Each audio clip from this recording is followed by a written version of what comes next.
मैं आपके बीच में कुछ बेचने नहीं आया हूं। मैं सिर्फ आपको ये कहने आया हूं, मुझे गुजराती नहीं आती है, मैंने गुजराती नहीं आवड़ते, तो इतनी समझ में आती है कि ये कह रहा था कि मेरा कमर खराब है, तो पैर खराब है, तो मुझे बैठकर बोलने की इजाजत दीजिए। देख भाई, पैर खराब है तो चलेगा, ईमान खराब नहीं होना चाहिए। अब आप लोग बस बता दीजिए, मुझे नहीं कहना है, इस इंसान का ईमान खराब है क्या? थोड़ा धीरे बोल रहे हैं, कुछ डाउट है क्या? ईमान खराब है क्या? तो हमारे पास एक ऐसी आवाज है जो सिर्फ गुजरात में ही नहीं, पूरे देश में अन्याय के खिलाफ लड़ने के लिए मशहूर है। और इसीलिए ना, रात को आसाम से पुलिस आई। सिर्फ गुजरात की पुलिस आई लव यू नहीं बोलती है, आसाम की पुलिस भी आजकल इसको इलू इलू बोल रही है। आदरणीय प्रधानमंत्री जी की कृपा रही, जय शाह के पप्पा का मोहब्बत अगर इसी तरह से हम लोगों को मिलता रहा तो आसाम क्या 7 मुल्कों की पुलिस ढूंढेगी भाई साहब। क्या है ना कि 2 तरह के लोग हैं। एक वो लोग हैं जिनका ईमान बिकाऊ है, एक वो लोग हैं कि कोई ऐसा नोट छपा ही नहीं है कि हमारा ईमान खरीद ले। और आपने अभी देखा होगा कि जब पत्रकार नहीं खरीद पाते हैं ना, तो चैनल ही खरीद लेते हैं। ठीक है, कहते हैं कि दौर होता है हर चीज का। जब यहां पे माउंट बेटन आया था ना, तो उसको नहीं लगता था कि ब्रिटिश राज कभी समाप्त होगा।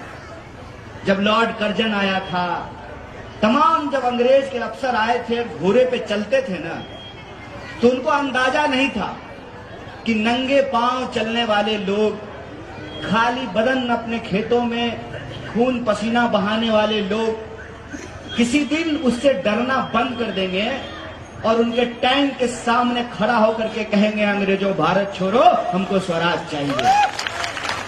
होता है, लगता है, जब आपको सत्ता मिल जाती है ना, तो अहंकार हो जाना स्वाभाविक है। और सत्ता का अहंकार देखिए कि चुनाव अभी हुआ भी नहीं है, अभी एक ही फेज का चुनाव हुआ है, दूसरे फेज का चुनाव 5 तारीख को होगा, लेकिन टीवी स्टूडियो में सरकार बन गई है। जय शाह का पप्पा जो है घूम घूम करके मंत्रिमंडल बांट रहा है। जिस भी एमएलए के प्रचार में जाता है, कहता है, गुजरात के मेरे भाइयों बहनों, इसको एमएलए बना दीजिए, हम इसको मंत्री बना देंगे। अरे पहले सरकार तो बना लो भाई, फिर न मंत्री बनाओगे। इसको कहते हैं सत्ता का घमंड, क्योंकि उनको ये लगता है कि इंसान अपनी सारी समस्याओं को भूल जाएगा।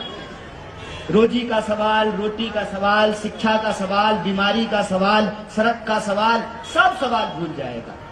अगर इंसान को उसकी भावना भड़का करके, उसके मन में नफरत पैदा करके, उसके मन में डर पैदा करके अगर इंसान को आपस में लड़ा दिया जाए, तो लोग रोजी रोटी का सवाल भूल जाएंगे। ऐसा काम हो रहा है, ऐसा काम पिछले 27 साल से हो रहा है। इसीलिए तो चुनाव 2022 में हो रहा है और गाना 2002 का बजा रहा है। इसीलिए हो रहा है ना, उनको लगता है, क्योंकि 2 तरह के लोग इस देश में हमेशा रहे हैं।